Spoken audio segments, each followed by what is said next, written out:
அன்பின் இரட்சகர் இயேசுவின் நாமத்தில் வாழ்த்துக்கள். இந்த நாளிலும் ஆதியாகமம் 49வது அதிகாரத்தை நாம் கற்றுக்கொள்வோம். யாக்கோபு தன் குமாரரை அழைத்து, நீங்கள் கூடி வாருங்கள், கடைசி நாட்களில் உங்களுக்கு நேரிடும் காரியங்களை அறிவிப்பேன் என்று சொல்லி தீர்க்க தரிசனங்களையும் ஆசீர்வாதங்களையும் தன்னுடைய குமாரர்களுக்கு அவர் கூறுகிறதை பார்க்கிறோம்.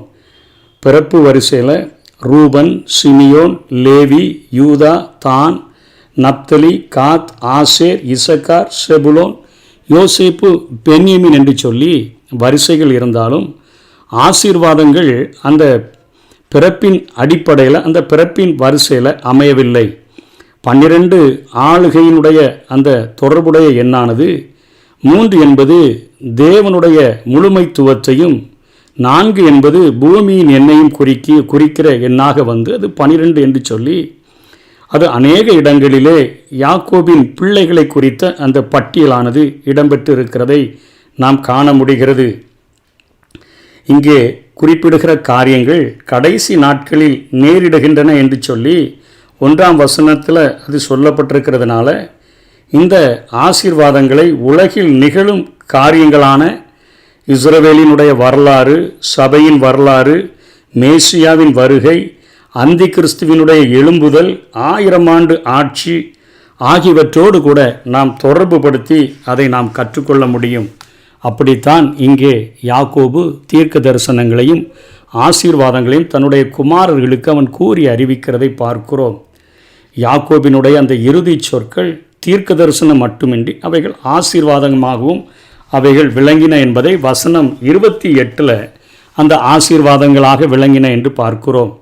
முதல்ல 3-4 வசனங்களில் ரூபன் சேஷ்டபுத்திரன் என்னும் நிலையில் அவனுடைய தகப்பனுடைய ஆண்மைக்குரிய சத்துவத்தினுடைய முதன்மையாக அவன் உருவாக அவன் அந்த பாக்கியத்தை கிடைக்க பெற்றபோது அவன் மேன்மையோடும் வல்லமையோடும் பிரதான இடத்தை அவன் வகித்தான். ஆனால் அவனுடைய பிறப்புரிமையில் அவனுக்கு 2 மடங்கு செல்வம் அவனுக்கு கிடைத்திருக்க வேண்டும். தகப்பனின் மறுமனையாட்டியாகிய பில்காலுடன் அவன் காம வெறி கொண்டு கொதிக்கிற ஒரு நீரை போல தளம்பின காரணத்தினால அதை அவன் இழந்து போனதை அவன் அந்த ஆதியாகமம் 35:22 நாம் பார்க்கிறோம். தண்ணீரை போல தளம்பினவனாக அவன் மாறி அந்த சேஷ்டபுத்திர ஆசீர்வாதங்களை ரூபன் இழந்து போனான்.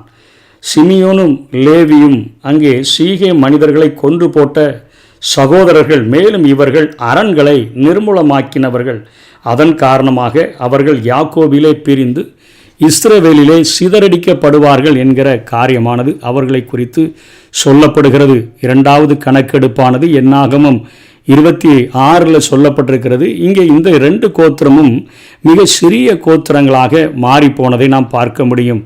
மேலும் சிமியோன் கோத்திரமானது பெருமளவில் யூதா கோத்திரத்தோடு கலந்து விட்டதன் மூலமாக இந்த தீர்க்க தரிசனம் நிறைவேறியது. யோசுவா 19வது அதிகாரம் 1-9 வரையிலும் இதை பார்க்க முடியும். லேவி கோத்திரத்துக்கு தேசமெங்கிலும் உள்ள 48 பட்டணங்கள் ஒதுக்கப்பட்டன. யாக்கோபு அவர்களுடைய கொடுமை நிறைந்த வஞ்சகத்தை சபித்தானே ஒழிய அந்த மக்களை அவன் சபிக்கவில்லை. அதே போல 8ஆம் வசனத்திலிருந்து 12ஆம் வசனம் வரையிலும் பார்க்கும் பொழுது யூதா அது புகழ்ச்சி என்று சொல்லி அர்த்தமுடைய பெயரை உடையதாக இருக்கிறது. அவனுடைய எதிரிகளை வென்று அதன் காரணமாக அவனுடைய சகோதரர்களால் புகழப்பட்டு அவன் மதிக்கப்படுவான் என்று அவன் தீர்க்க தரிசனத்தையும் ஆசீர்வாதத்தையும் பெறுகிறான். அவன் தன் இரையை தேடி செல்கிற சிங்கத்திற்கு ஒப்பானவன். அவன் திரும்பி வருகிற போது நல்ல ஓய்வு தேவை, அப்பொழுது அவனை எழுப்ப ஒருவருக்கும் துணிவு இருக்காது என்று சொல்லி அவனை குறித்த ஆசீர்வாதங்கள் கொடுக்கப்படுகின்றன. யோசேப்பு நாட்டின் எல்லையில் 2 மடங்கு பிறப்புரிமையை பெற்றது போல யூதா இங்கே அரசுரிமையை, அரசாட்சியை, அவன் ஆளுகையை பெற்றுக்கொள்ளுகிறான். அரசுரிமை சமாதான கர்த்தர் மேசியா வரும் வரை இந்த கோத்திரத்தை விட்டு அந்த அரசுரிமை நீக்கப்படாமல் நிலைத்திருக்கும் என்று ஆசீர்வாதம் கொடுக்கப்படுகிறது. மேலும் அவருடைய மக்கள் அவருடைய வல்லமையின் நாட்களில் அவருக்கு கீழ்ப்படிவார்கள். இங்கு சமாதானம் என்னும் சொல்லினுடைய பொருள், அதாவது சமாதான கர்த்தர் வரும் அளவும் என்கிற காரியத்தை குறிக்கக்கூடியதாக இருக்கிறது. அதே போல் 13வது வசனத்தில் செபுலோன் அவன் கடல் சார்ந்த, அதாவது உடன் வாசம் என்பது அந்த பெயருக்கு அர்த்தம். அவன் கடல் சார்ந்த வணிபத்தில் வளமை பெறுவான் என்று சொல்லப்பட்டது. ஆனால் இவனுக்கு ஒதுக்கப்பட்ட இடம் கடற்கரை இல்லாமல் வெறுமனே நிலப்பகுதியாக இருந்த காரணத்தினால பழைய ஏற்பாட்டு காலத்தில் இந்த வாக்குறுதி நிறைவேறவில்லை. 1000 ஆண்டு ஆட்சி காலத்தை இது எதிர்நோக்கியதாக இருக்கிறது. அதே போல 14-15 வசனங்களில் இசக்கார் பலத்த கழுதைக்கு ஒப்பிடப்படுகிறான். ஆகவே இவன் நாட்டுப்புற சூழ்நிலைகள் கொண்ட வசதியான பகுதியில் இளைப்பாறுதலை விரும்புவான். விடுதலை வேண்டுமென்று போரிட இவனுக்கு மனதில்லாமல் பகைவனுடைய நுகத்திற்கு கீழ்ப்படுகிறதற்கு இவன் இடம் கொடுக்கிறவனாக இருப்பான் என்று சொல்லி, அதாவது இவனுக்கு உடன் இங்கே இசக்காருக்கு உடன் உரிமை என்கிற பெயர் பொருத்தமானதாக இருக்கிறது. அதே போல் 16-18 வரை தன்னுடைய கோத்திரத்தில் பெயருக்கு ஏற்ப மக்களை நியாயம் தீர்ப்பதில் அக்கறை கொண்டிருப்பான். நியாயம் தீர்க்கிற ஒரு அக்கறை உடையவனாக, நீதி தீர்ப்பு என்கிறது தான் இவனுடைய பெயருக்கு அர்த்தம். நீதியான தீர்ப்பு செய்கிறவன் என்பது அர்த்தம். ஆனால் 17வது வசனம் கொஞ்சம் கடினமானது. தான் சிலை வணக்கத்தை அறிமுகப்படுத்திய செயல் இஸ்ரவேலின் வீழ்ச்சிக்கு காரணமாயிற்று என்பதை இது குறிப்பாக சொல்லுகிறது. நியாயாதிபதிகள் 18வது அதிகாரம் 30வது வசனத்தில் 31வது வசனத்தில் இதை நாம் பார்க்க முடியும். தான் கோத்திரத்திலிருந்தே அந்தி கிறிஸ்து தோன்றுவான் என்பதை இது மறைமுகமாக தெரிவிக்கிறது என்றும் அதன் காரணமாகவே இந்த கோத்திரம் பின்னர் முடியாமல் போயிற்று என்றும் கருதப்படுகிறது. 1 நாளாகமும் 2வது அதிகாரம் அந்த 30வது வசனத்தில் நம்ம பார்க்கிற பொழுது இந்த காரியங்கள் வெளிப்படுத்தல் 7வது அதிகாரம் 3-8 வரையிலும் பார்க்கும் பொழுது இந்த தான் என்கிற கோத்திரம் குறிப்பிடப்படாமல் போகிறதை பார்க்கிறோம். ஆகவே 18வது வசனத்தில் எதிரிகளிடமிருந்து மக்கள் மீட்கப்பட வேண்டும் என்பதற்காகவோ தன்னுடைய சொந்த மீட்புக்காகவோ யாக்கோபு தன்னுடைய இறுதி ஜெபத்தை ஏறெடுத்தது இங்கே சொல்லப்பட்டுள்ளதை நாம் பார்க்கிறோம். 19ஆம் வசனத்தில் யோர்தான் ஆற்றின் கிழக்கே காத் கோத்திரத்திற்கு இடம் ஒதுக்கப்பட்டதால் பகைஞர் அவ்வப்போது போர் தொடுப்பார்கள். ஆனாலும் அவர்கள் எதிரிகளை தங்கள் கால்களின் கீழே போட்டு மிதிப்பார்கள் என்கிற ஆசீர்வாதம் காத்து கோத்திரத்திற்கு கிடைக்கிறது. ஆசேர் என்கிற கோத்திரத்துக்கு மகிழ்ச்சி அல்லது ஐக்கிய மகிழ்ச்சி என்று அர்த்தமுடைய அந்த பெயர். மகிழ்ச்சிக்காக வளமான பயிர் தொழில், அந்த தொழிலுக்கான நிலம் கொடுக்கப்படும். அங்கு அரசனுக்கு உகந்த மிகச் சிறந்த உணவுப் பொருட்கள் அங்கே பயிரிடப்படும். அதே போல் 49வது அதிகாரத்தின் 21வது வசனத்தில் நப்தலி குட்டியீன்ற பெண்மானுக்கு ஒப்பிடப்பட்டுள்ளான். அது செய்தியை ஏந்தி மிக விரைவாக தாவி குதித்து செல்லும் திறம் படைத்தது. காட்டி கொடுத்தவனை தவிர மற்ற அனைவரும் நப்தலியின் எல்லையிலிருந்து வந்தவர்கள். கர்த்தருடைய பெரும்பாலான ஊழியம், இயேசு கிறிஸ்துவினுடைய ஊழியம் இந்த பகுதியில் தான் செய்யப்பட்டது என்பதை மத்தேயு 4வது அதிகாரம் 13-16 வரையிலும் நம்ம பார்க்க முடியும். அதே போல் 22ஆம் வசனத்திலிருந்து 26வது வசனம் வரையிலும் எப்ராயிம் மனாசே ஆகியோருடைய எல்லைகள் இரண்டையும் ஒன்று சேர்த்து காணும் பொழுது யோசேப்பு ஒரு கனிதரும் செடியாக விளங்கி தன்னுடைய சொந்த எல்லையையும் அவன் தாண்டி அவன் ஆசீர்வாதத்தை அவன் பெறுவான். அவன் யாக்கோபின் சர்வ வல்ல தேவனாலே பலப்படுத்தப்படுகிறபடியினாலே கசப்பு மிகுந்த பகையோடு எதிரிகள் எதிர்த்தாலும் விட்டு கொடுக்க மாட்டான். இந்த யாக்கோபினிடத்திலிருந்தே மெய்ப்பனும் இஸ்ரவேலின் கண்மலையுமானவர் தோன்றுவார். அதாவது மேசியா தோன்றுவார். தேவன் யோசேப்பை மிகுதியான மலையிலும் கிணறுகளாலும் பீரிட்டு பாய்கின்ற நீரூற்றாலும் எண்ணிலடங்காத வழி தோன்றல்களாலும் அவர் ஆசீர்வதிப்பார். தன்னுடைய மூதாதையர்களை காட்டிலும் தான் அதிகமாக ஆசீர்வாதம் பெற்றிருந்ததாக யாக்கோபு தாழ்மையோடு உணர்ந்தான். எங்கள் அப்பாவை விட, ஈசாக்கை விட, எங்கள் தாத்தா ஆபிரகாமை விட எனக்கு தான் நிறைய ஆசீர்வாதம் கிடைச்சிருக்குது. இப்பொழுதோ அதுபோன்ற ஆசீர்வாதம் தன்னுடைய சகோதரர்களில் விசேஷித்தவனாகிய யோசேப்பு பெற வேண்டும் என்று அங்கே யாக்கோபு யோசேப்பை ஆசீர்வதிக்கிறதை பார்க்கிறோம். அதே போல போர் வீரர்கள் நிறைந்த பென்யமின் கோத்திரத்தார் தொடர்ந்து வெற்றி பெற்று கொள்ளையிட்டதை அவர்கள் பங்கிட்டுக் கொள்வார்கள். பென்யமீன் என்பது உரிமை என்கிற அந்த அர்த்தமுடைய பெயர். போர் வீரர்கள் நிறைந்த அந்த பென்யமின் கோத்திரத்தார் தொடர்ந்து வெற்றி பெற்று கொள்ளையிட்டதை அவர்கள் பங்கிடுவார்கள். எல்லா கோத்திரங்களிலும் பென்யமின் கோத்திரமே தீவிரமாய் போரிட்டு மாவீரர்களாக திகழ்ந்தார்கள் என்று சொல்லி நாம் பார்க்க முடிகிறது. முடிவாக 28-33 வரையிலும் தன்னை மக்பேலா குகையில் அடக்கம் செய்யும்படி யாக்கோபு தன்னுடைய குமாரர்களுக்கு அவன் ஆணையிட்டு கொடுக்கிறதை பார்க்கிறோம். ஆணையிடுகிறதை பார்க்கிறோம். அது அவனுக்கு எப்ரோன் வீட்டிற்கு அருகில் ஆபிரகாமை அங்கே தான் அடக்கம் பண்ணியிருந்தாங்க, சாராலை அங்கே தான் அடக்கம் பண்ணியிருந்தாங்க, ஈசாக்கை அங்கே தான், ரெபேக்காலை அங்கே தான் அடக்கம் பண்ணியிருந்து, லேயாலை யாக்கோபு அங்கே தான் அடக்கம் பண்ணியிருந்தார். ஆகியோர் அடக்கம் பண்ணப்பட்ட அந்த இடத்துல தன்னையும் கொண்டு போய் அவன் அடக்கம் பண்ணும்படியாக கட்டளை கொடுத்து விட்டு தன் கால்களை கட்டிலின் மேலே மடக்கி கொண்டு தன்னுடைய இறுதி மூச்சை விட்டான், அங்கே மரித்து போனான் என்பதோடு கூட இந்த அதிகாரம் முடிவடைகிறதை பார்க்கிறோம். இன்றைக்கு இவர்களுக்கு கொடுக்கப்பட்ட தீர்க்க தரிசனங்கள், ஆசீர்வாதங்கள், இவைகளிலிருந்து நம்ம கற்றுக்கொள்ளக்கூடிய காரியங்கள், ஆசீர்வாதங்கள் தருகிற ஆலோசனைகள் என்னன்னு சொன்னால், நம்முடைய பிறப்புரிமை ஆசீர்வாதங்களுக்கு உரிமையானவர்களாக நம்ம இருந்தாலும், அதாவது நம்ம பிறந்தது ஆண்டவருடைய பிள்ளைகளாக கிறிஸ்தவர்களாக பிறந்திருந்தாலும் அதை ஒழுங்கற்ற வாழ்க்கையால் கெடுத்து விடலாம் என்பதை ரூபனுடைய வாழ்க்கை நமக்கு எச்சரிக்கிறது. ஆகவே ரூபன் என்கிற அந்த பெயருக்கு அர்த்தமே இதோ ஒரு மகன் என்றுதான் பெயர். அதே போல காயின் கர்த்தரால் ஒரு மகன் என்பதுதான் பெயர். ஆனால் அவர்களுடைய வாழ்க்கையானது தேவனுடைய எதிர்பார்ப்புகளை ஏளனப்படுத்தக்கூடியதாக அது அமைந்து விட்டது என்று சொல்லி நம்ம பார்க்கிறோம். ஆகவே நம்முடைய வாழ்க்கை ஆண்டவரை தேவன் எதிர்பார்க்கிற எதிர்பார்ப்புகளை ஏளனப்படுத்துகிறதாக அமைந்து விடக்கூடாது என்பதில் நம்ம ஜாக்கிரதையாக இருக்க வேண்டும்.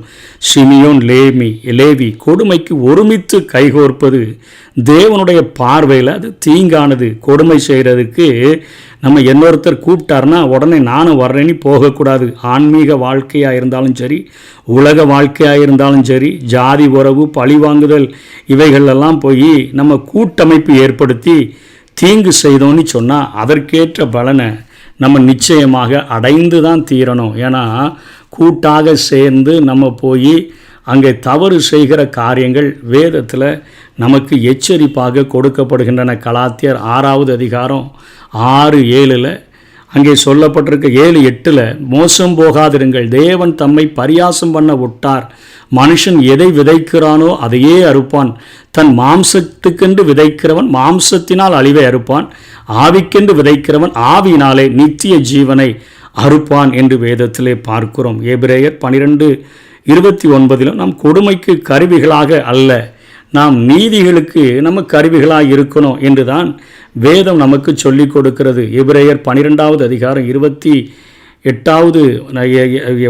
12வது அதிகாரம் 29ஆம் வசனத்தில் நம்முடைய தேவன் ஒரு பட்சிக்கிற அக்னியாக இருக்கிறார். ஆகவே சமாதானத்துக்கும் நீதிக்கும் நாம் போராடுகிறவர்களாக இருக்க வேண்டுமே ஒழிய கொடுமைக்கு கருவிகளாக ஒருபோதும் நாம் இருந்துவிடக்கூடாது. அடுத்தபடியாக யூதா, ரூமன், சிமியோன், லேவிக்கு அடுத்தபடியாக உண்மையான பதவிக்கு தகுதி உடையவனாக யூதா விளங்குகிறார். அது அவரது ஆசீர்வாதத்துக்கு காரணமாயிற்று. சாத்தானினுடைய தடைகள் எவ்வளவுதான் நேரிட்டாலும் அர்ப்பணிக்கும் பாத்திரங்கள் அவருடைய வாழ்க்கையில் ஆண்டவருடைய திட்டங்கள் நிறைவேற முடியும். சாத்தானின் சதிகளை தடுத்து நிறுத்த அந்த காரியத்திலே இங்கே யூதா அவனுடைய சந்ததியிலிருந்து மேசியா தோன்றுவார் என்கிற வாக்குறுதி அவனுக்கு கிடைக்கிறது. அவனுடைய வாழ்க்கையில் பின்னாட்களில் ஏற்பட்ட மாற்றங்கள், யோசேப்பினிடத்தில் அவன் அத்தனையாக தன் வாழ்க்கையை தியாகமாக ஒப்பு கொடுத்த காரியங்கள், தன்னுடைய பென்யமீன் சகோதரனை விடுவித்து விட்டு தன்னுடைய தகப்பனுடைய இறப்பு நடந்துவிடுமே என்கிற காரியங்களிலெல்லாம் மாற்றம் பெற்ற அந்த யூதாவுக்கு இங்கே ஒரு அரசுரிமை கிடைக்கிறதை நம்ம பார்க்கிறோம். அதே போல் செபிலோன், இது கடல்துறை வாசம், கர்த்தரின் வாசஸ்தலத்தை கண்டடைந்து ஒளியும் நாம் பெற முடியும். உலகோடு வாணிபம் செய்து நம்ம உடைந்தும் போக முடியும். நாம் எதை தெரிந்தெடுக்கிறோம் என்பதிலே நாம் கவனமாக இருக்க வேண்டும். அதே போல் இசக்கார், கூலிக்கு உழைக்கும் கழுதை, உலகத்துக்கு பொதி சுமந்து இதுதான் சுகமென கிடக்கவும் முடியும், மேசியாவின் கழுதையாக வாழ்வை செலவிடவும் முடியும். எந்த கழுதையாக நம்ம இருக்க விரும்புகிறோம்? உலகத்தில் பொதி சுமந்து அப்படியே கிடக்க விரும்புகிறோமா? மேசியா அவரை சுமந்து செல்லுகிற ஒரு கழுதையாக நாம் இருக்க விரும்புகிறோமா? நம்முடைய ஆன்மீக வாழ்க்கை கூலிக்காக மாறிவிட்டதா அல்லது தேவனுக்காக பிரகாசமாக நிற்க நம்மை தூண்டுகிறதா என்பதிலே நாம் கவனமாக இருக்க வேண்டும். தான் ஆசீர்வாத பரம்பரையில் பிறந்தும் விரியன் பாம்பினுடைய பண்பில் அவன் வாழ்கிறதை பார்க்கிறோம். நாம் கர்த்தருக்கு பிரியமுள்ளவர்களாக வாழ்கிறோமா? சாத்தானின் ஆயுதங்களாக குடும்பங்களிலும் சமூக வாழ்விலும் நாம் நடந்து கொள்ளுகிறோமா?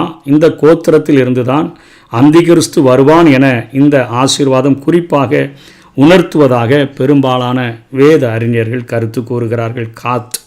இது வாழ்க்கை என்பது போராட்ட அனுபவிப்பு. வெற்றியை பற்றி நமக்கு கவலை இல்லை, ஏனெனில் வெற்றி தருபவர் நமது வெற்றி நாயகர், வெற்றி பெற்ற இயேசு. வானத்திலும் பூமியிலும் சகல அதிகாரமுடையவர் தான் நமக்கு வெற்றி தரக்கூடியவராக இருக்கிறார். அவரோடு தோள் கொடுத்து நம்ம நின்று நாம் உத்தமமாய் போராட வேண்டியது மட்டும்தான் நம்முடைய கடமை.